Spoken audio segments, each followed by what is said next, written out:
Колеги, ве молам да се слушаме. Повелете, господин. Почитувани граѓани, колеги пратеници. Јас денес нема да говорам од медицински аспект за предложениот закон за Центар за извонредност за трансплантациона медицина и хируршки болести, затоа што сметам дека во ова парламентарно мнозинство има луѓе кои што се покомпетентни да говорат и да ги вкрстат аргументите околу тоа. Меѓутоа ќе говорам за одредени социоекономски контрадикторности и елементи на дискриминација кои што се евидентни во текстот на овај предлог закон. Имено нејасно е зошто предлагачот на законот го издвојува ова предлог решение да биде уредено посебно надвор од Законот за здравствена заштита.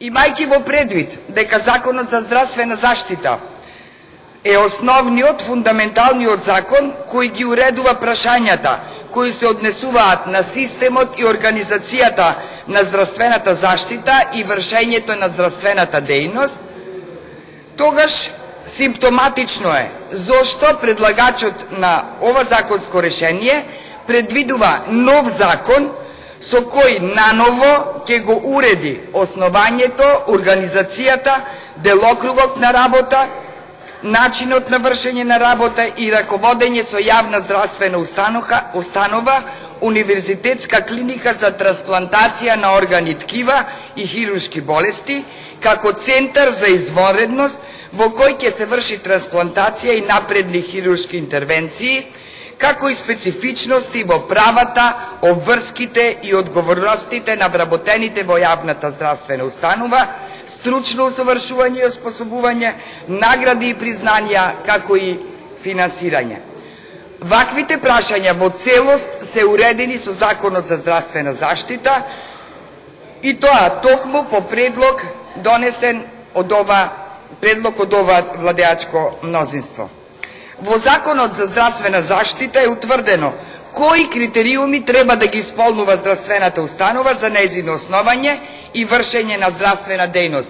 И тука се поставува прашање која е потребата од донесување на лек специјалис на Законот за здравствена заштита, затоа што со ваквиот предложен закон се става во поповолна состојба новата установа, а веќе постоечката во нееднаква состојба со истата.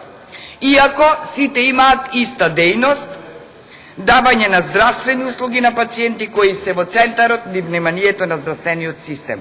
Доколку предлагачот на законот смета дека некоја здравствена установа не ги исполнува своите обврски, тогаш одговорноста треба да се бара во лицето кое што го именувало владата, односно директорот, а не со донесување на нов закон. Имено во постоечкиот центар за трансплантација кој што функционира и првата трансплантација е направена во далечната 1977 година, до денес се направени околу 400 трансплантации. Во 2012 година 24, во 2013 35 трансплантации, тогаш кога Република Македонија беше на 9-то место по бројот на извршени трансплантации во светот. Во 2014 вкупно 41, од кои 29 од живи дарители и 9 од кадавери, и за жал во 2015 година има нагло паѓање на вкупниот број на трансплантации, само 12, и тоа тогаш кога веќе имаше трансплант координатор и поради тоа што се проби веста дека кај ентузијастичкиот тим на клиниката за урологија, нефрологија и анестезиологија им се забрани трансплантација со изговор дека Центарот за трансплантација на урологија се реновира. Не помогнаа ниту апелите на пациентите кои што веќе имаја обезбедено живи дарители, меѓутоа до ден денес тоа не се случува и постојат индикации дека таквите лица им е одговорено дека нивната трансплантација ќе се изврши во новиот центар во 8 септември. И наместо од еден центар кој што во 2013 година ја донесе Република Македонија на 9-то место во светот по бројот на извршени трансплантации, наместо таквиот центар за трансплантација да се трансформира нормално со одредени реконструкции во клиника за трансплантациона медицина, сега имаме ситуација кога овај центар се уништува за сметка на нов кој што треба допрва да се отвори. Постојат многу спротивности и контрадикторности на овај закон со Законот за здравствената заштита. Имено, членот 8, кој што ги предвидува членовите на управниот одбор, кој што може да бидат академик, член надвор од работниот состав на МАНУ, директор на медицина избран со научно звање доцент, доктор специјалист со најмалку 5 години специјалистичко искуство и така натаму. Се поставува прашањето зошто само доцент може да биде избран за член на управниот одбор? Зошто тоа не може да биде човек кој што има повисоко наставно научно звање, например вонреден или редовен професор? Понатаму, кога се зборува за работоводен орган, односно директор, зошто овај директор кој што се предвидува да биде во новиот центар не треба да има положено испит за директори?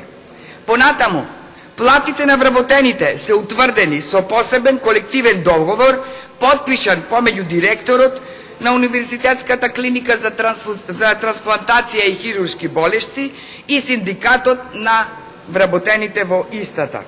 Каде е тука колективниот договор за здравствена дејност во Република Македонија? Зошто другите здравствени установи не можат да направат свој колективен договор на ниво на работодавач?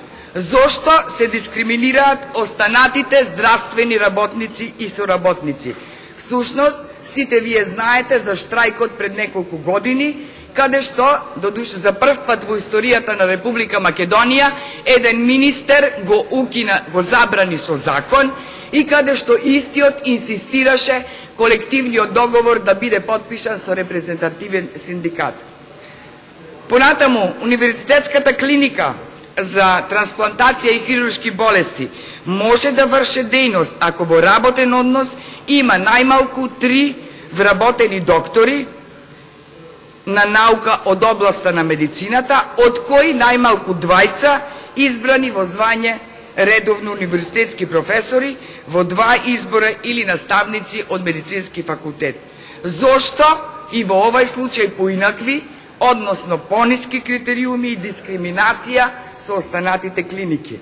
Согласно членот 85 од Законот за здравствена заштита, универзитетска клиника може да врши дејност само ако во работен однос има најмалку 5 вработени доктори, што не е случајот со овај нов центар.